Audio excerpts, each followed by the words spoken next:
Nessas 2 primeiras semanas de governo Bolsonaro, teve alguém que chamou muita atenção pela capacidade de criar polêmicas. Damares Alves, a ministra da Mulher, Família e Direitos Humanos. O repórter Marcelo Canelas conta agora a história dessa mulher que sofreu abuso sexual na infância e depois virou pedagoga, advogada, pastora evangélica e ativista pelos direitos das crianças. A Damares, pastora das pregações inflamadas. É o momento da igreja apresentar boas ideias de políticas públicas. É o momento da igreja governar. É a nossa hora. A Damares do ativismo social e do voluntariado. Já dormi na rua para proteger meninas e meninos de rua. Já apanhei da polícia na rua e muito. A Damares política das declarações espontâneas. É uma nova era no Brasil. Menino veste azul e menina veste rosa. Todas essas Damares estão sob a pele da mesma mulher, que critica as feministas. Sabe por que elas não gostam de homens? Porque são feias! E nós somos lindas! E ao mesmo tempo se orgulha de ser chefe de uma nova família.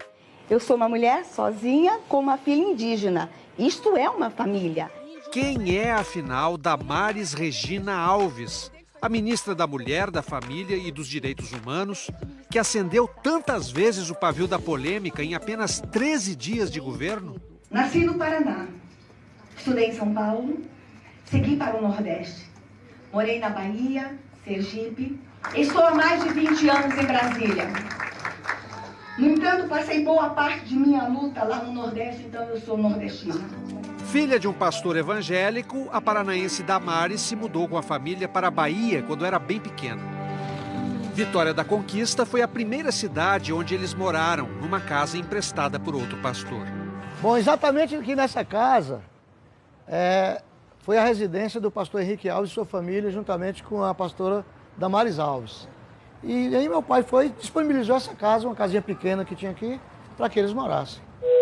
E foi quando morava em Feira de Santana que Damares sofreu o maior trauma de sua vida. Um abuso sexual que ela contou durante uma pregação, em maio de 2016, na Igreja Batista da Lagoinha, em Belo Horizonte. Vocês não têm ideia o que é ser abusada aos 6 anos de idade. Foi horrível! Doeu! E doeu muito! E eu fui abusada dentro da minha casa por um falso pastor que estava hospedado lá em casa. No mesmo vídeo que viralizou na internet, ela conta que teve uma visão que a impediu de cometer suicídio. Eu estava em cima do pé de goiaba com veneno na mão. E quando eu ia comer o veneno, aconteceu algo extraordinário. Eu vi Jesus se aproximando do pé de goiaba. Eu tive uma revelação extraordinária. Em seu discurso de posse, a ministra se referiu às críticas após a repercussão do vídeo. Quando riram de mim, riram de 1/3 das meninas no Brasil que são abusadas sexualmente. Damares se formou em pedagogia em Sergipe. Em Siriri, no interior do estado, trabalhou numa ONG cristã de assistência social. Foi ela que trouxe recursos para que Siririzinho fosse transformado no que ele hoje é. A primeira rua calçada, que é essa daqui, essa igreja construída, essa praça, esse prédio. Em janeiro de 1989, se mudou com a família para São Carlos, no interior de São Paulo, onde também cursou Direito numa faculdade que não existe mais. Kleber se formou com ela e não vê na ex-colega de turma alguém radical ou intransigente. Eu acho que a Damares é flexível, só que ela é justa. Ela não tem mais ou menos, ou é ou não é. E quando, para chegar nesse consenso, há sempre o diálogo, ela sempre foi aberta ao diálogo. Amiga da ministra há 30 anos, Ariane dividiu o mesmo escritório de advocacia em São Carlos. E se recorda de Damares advogando de graça para quem não podia pagar, sem nunca perguntar a religião de ninguém. Eu lembro muito de um senhor que era homossexual e da Umbanda. E ela fez serviço gratuito para ele, ele tinha AIDS, e ela fez serviço gratuito para ele. Ariane diz que a ministra está bastante contrariada com a repercussão de declarações como esta. O Estado é laico, mas essa ministra é terrivelmente cristã. E por ser cristã, eu acredito nos desígnios de Deus, eu acredito nos propósitos de Deus. Eu mandei uma mensagem para ela: Damares, você tá bem?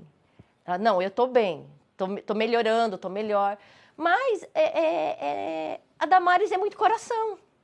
Então ela vai dar algumas declarações que não é efetivamente, eu acho que o que ela vai fazer, sabe assim? Ela é muito coração, ela fala meio, sabe? A senhora acha que aflora a pastora? Isso.